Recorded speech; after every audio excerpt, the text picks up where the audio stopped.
नमस्कार दोस्तों, स्वागत है आपका अपने YouTube चैनल पर। दोस्तों उम्मीद आप स्वस्थ होंगे, मस्त होंगे, अपने पढ़ाई में व्यस्त होंगे। दोस्तों जैसा कि आप लोगों को पता है, हम लोग सामान्य अध्ययन का प्रैक्टिस सेट शुरू किए हुए हैं, जो कि स्टैटिक्स क्वेश्चन होता है। ये सभी एग्जाम के लिए काफ़ी ज़्यादा इंपॉर्टेंट है, खास करके जो बिहार दरोगा का एग्जाम होने वाला है और सिविल कोर्ट और पटना हाई कोर्ट का भी एग्जाम होने वाला है। तो ऐसे में आप जितना ज़्यादा रिविजन कीजिएगा और उतना आपके लिए फायदा होने वाला है। जितना रिविजन कीजिए उतना, क्योंकि स्टैटिक्स क्वेश्चन है तो ये क्वेश्चन बदलता है नहीं, बार बार रिपीटेशन इसका होते रहता है। तो इसीलिए आप इसे शुरू से अंत तक देखा कीजिए और रिविजन करते रहिए।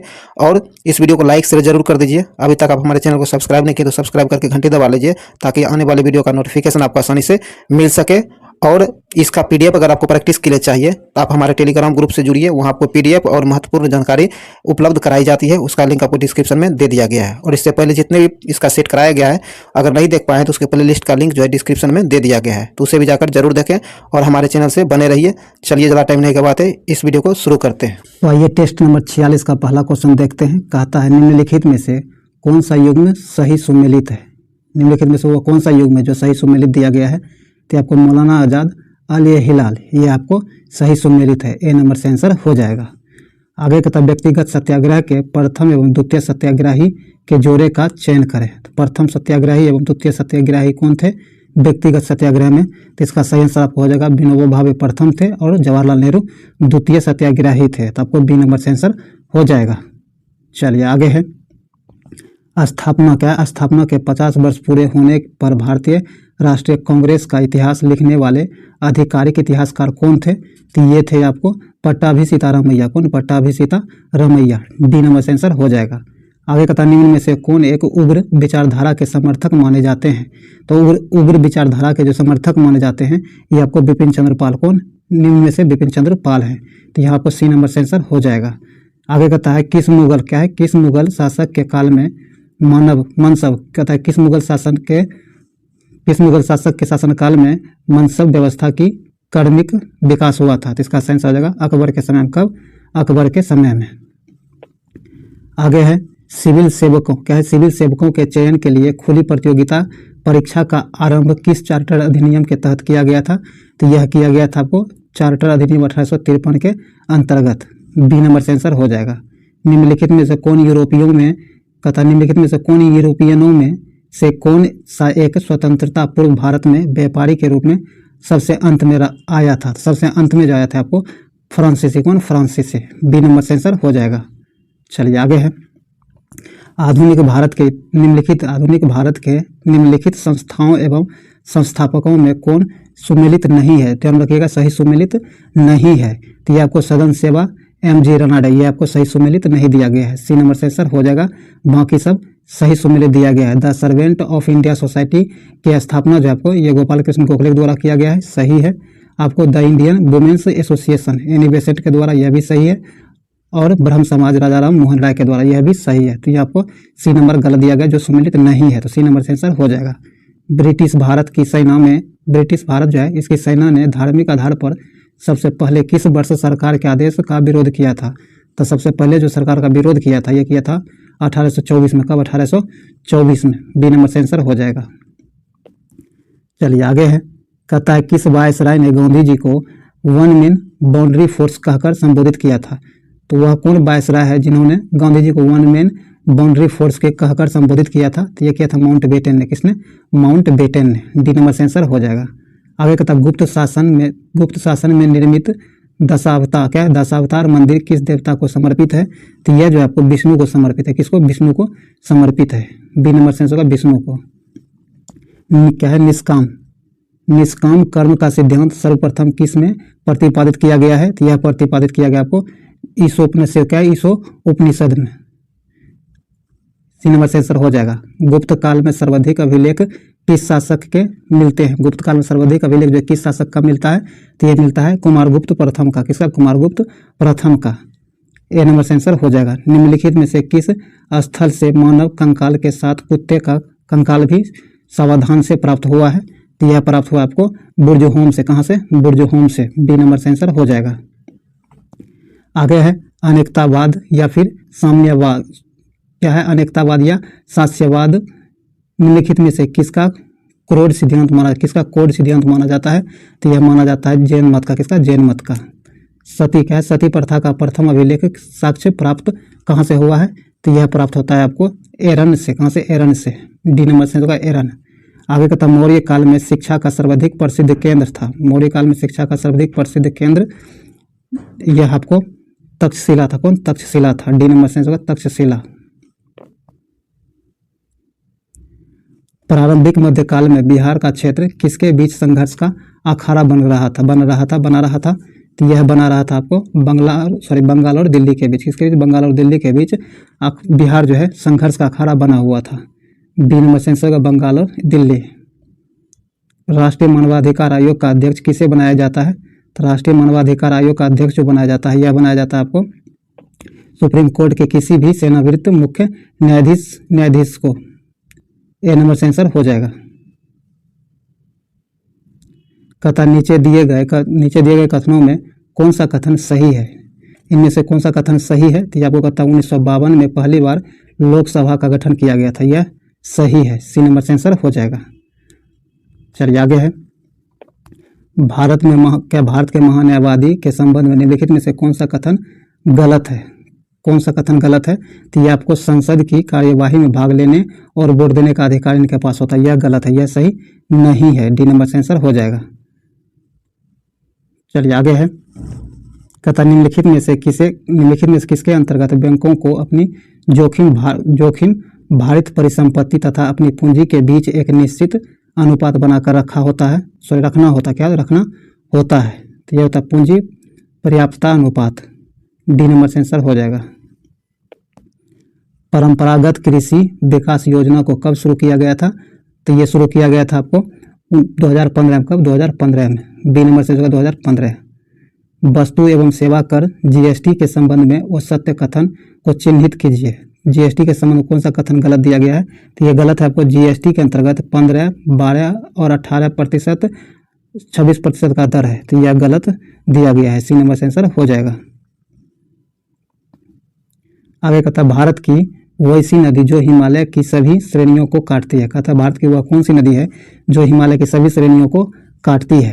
तो यह है आपको सतलज। कौन? सतलज। बी नंबर से होगा सतलज। निम्नलिखित में से कौन है कि किसी प्रजाति के विलोम के लिए उत्तरदायी नहीं है? तो जो उत्तरदायी नहीं है ये आपको व्यापक नीच या जिसे कमता कहा जाता है। ए नंबर से आंसर हो जाएगा। आगे कहता मकर रेखा इनमें से किससे होकर नहीं गुजरती है? ध्यान रखिएगा, नहीं गुजरती है। तो मकर रेखा आपको बोल्विया से होकर नहीं गुजरती है, बाकी मेडागास्कर और टोंगा और बोत्सवाना इन तीनों देशों से होकर गुजरती है। सी नंबर से आंसर हो जाएगा। जो जहाँ से नहीं गुजरती है ये बोल्विया है। सी नंबर से आंसर हो जाएगा। निम्नलिखित सागर का पूर्व से पश्चिम सही क्रम कौन सा है? तो पूर्व से पश्चिम की सही क्रम जो है आपको क्या है? बेरिंग सागर, पीला सागर, लाल सागर और कैरेबियन सागर। तो यहाँ डी नंबर सही क्रम दिया गया है। चलिए आगे है, कहता है समुद्र की गहराई किस यंत्र द्वारा मापी जाती है? समुद्र की गहराई जो आपको फेदोमीटर के द्वारा मापी जाती है। सी नंबर से आंसर हो जाएगा। पृथ्वी की आयु का मापन निम्न में से किस विधि द्वारा किया जाता है? पृथ्वी की आयु जो है इसका मापन किस विधि द्वारा किया जाता है? तो ये किया जाता है यूरेनियम डेटिंग विधि के द्वारा। सी नंबर से होगा यूरेनियम डेटिंग विधि के द्वारा। निम्न में से किस जंतु में सर्वाधिक पसलियां होती है? सर्वाधिक पसलियां जो होती है ये आपको सांप में। किसमें? सांप में। सी नंबर से होगा सांप। लॉर्ड डिकेटर उपकरण को डैश के रूप में भी जाना जाता है। तो यह जाना जाता है आपको पॉलीग्राफ। क्या? पॉलीग्राफ के रूप में। डी नंबर से होगा पॉलीग्राफ। मानव शरीर के तापक्रम के संबंध में कौन सही कथन है उसे चुनिए। तो यह आपको किसी भी मौसम में शरीर के तापमान में कोई परिवर्तन नहीं होता है।